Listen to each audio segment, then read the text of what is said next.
1991년 1월 2일 오후 5시 일본 사가현 사가시의 한 여관에서 중학교 동창회가 열립니다.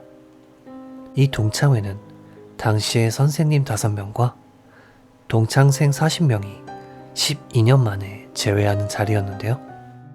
동창생들은 함께 모여 술을 마시고 옛날 이야기를 하며 즐거운 시간을 보냅니다. 다만 한 가지 신경 쓰이는 점이 있었는데요. 동창회 총무를 담당했던 남성 A의 모습이 보이지 않았던 것이죠. 그는 회사 일 때문에 못 가게 되었다 라고 이야기했었고, 있을 수 있는 일이기에 그다지 의심스럽게 생각하지 않았다고 합니다.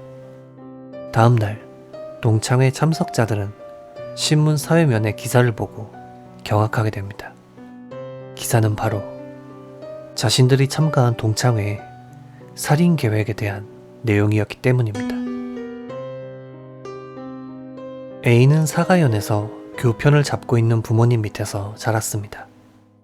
그는 초등학생 때부터 따돌림을 당했고 중학생이 되었을 때에는 그 정도가 더욱 심했다고 하는데요.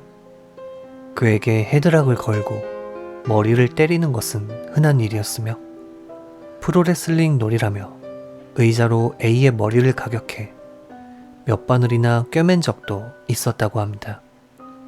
이뿐만 아니라 청소 도구함에 갇히는 경우도 있었고, 여학생 앞에서 바지를 벗기거나 하수도 물을 마시게 한 적도 있었다고 하네요. A는 당시 학교 선생님이나 부모님께 몇 번이고 사정을 설명했지만 너에게도 나쁜 점이 있으니 그렇게 된 거겠지. 라는 이야기를 들었다고 합니다. A는 중학교를 졸업할 때까지 쭉 괴롭힘을 당했고 졸업 후 현립고교로 진학하게 되는데요. 이후 이공계 대학으로 진학해 화학약품 관련 회사에 취업하게 됩니다. 자연스레 화학약품에 관련된 자격증도 따게 되는데요. 사실 이 모든 것은 그가 계획했던 복수를 위함이었습니다. 시간이 흘러 27세가 된 A는 솔선수범하여 동창회 준비를 합니다. 그는 동창생들에게 언제 어디서 개최하면 참가하기 편한지 설문조사 엽서까지 보냈다고 하네요. 그리고 그 결과를 토대로 가장 참가자가 많은 1월 2일로 결정한 후 초대장, 장소 예약, 선생님과의 연락 등을 전부 혼자 도맡았는데요. 이 시점에서 그가 당시에 쓴 일기에는 이렇게 쓰여 있었습니다. 필요한 재료, 독성 물질은 전부 준비되었고 실험도 끝마쳤다. 때가 됐다. 살아있는 것이 너무도 괴로웠다. 너무도 고통스럽고 허무했다. 그것도 곧 끝난다. 나를 벌레 취급한 녀석들의 인생을 길동무로 삼아주마. 그는 동창생들을 죽이기 위해 비소를 넣은 맥주를 21병 제작합니다.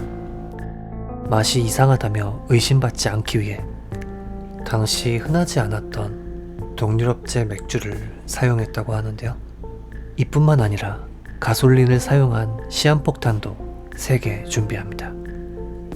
그는 회사도 그만둔 후 동창회 이틀 전인 12월 31일 동창회 장소인 여관에 독을 넣은 맥주를 가져다 둡니다. 시한폭탄은 동창회 당일에 설치할 예정이었다고 하는데요. 이뿐만 아니라 만약을 대비해 개조한 모델건으로 살해할 계획까지 세웁니다. 훗날 발견된 그의 수기에는 이렇게 적혀 있었습니다. 나는 고등학교를 졸업했을 때부터 언젠가 내가 죽게 된다면 나를 괴롭힌 우둔한 놈들도 길동무로 삼겠다고 생각했다. 그것이 인생 최대의 꿈이었고 그것만을 위해 살아왔다. 복수 상대를 효과적으로 죽이는 방법은 뭐가 가장 좋을까? 나는 폭발물을 사용하기로 했다. 한 곳에 모이게 한 후 폭발시킨다면 한 방에 제거할 수 있다. 12월 31일 간만에 집에 돌아온 아들에게서 뭔가 이상한 느낌을 받은 어머니는 A의 가방 속을 몰래 들여다보는데요. 그 안에서 발견한 것은 면밀하게 작성된 살인 계획이었습니다. 그녀가 발견한 계획서에는 이런 내용이 적혀 있었다고 합니다. 나는 나에게 굴욕을 안겨주고 나를 학대하며 벌레 취급한 멍청이들을 용서할 수 없다. 나는 그놈들을 이 세상에서 소멸시키고 나 자신도 소멸할 것이다. 실행의 때가 왔다.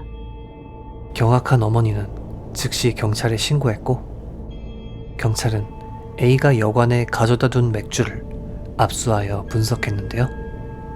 당연하게도 독극물인 비소가 검출되었다고 합니다. 동창회 당일이었던 1월 2일, 경찰은 A를 체포하여 조사했고, 자택 자동차의 나무 상자 안에 시한폭탄이 있다는 것을 알아냅니다.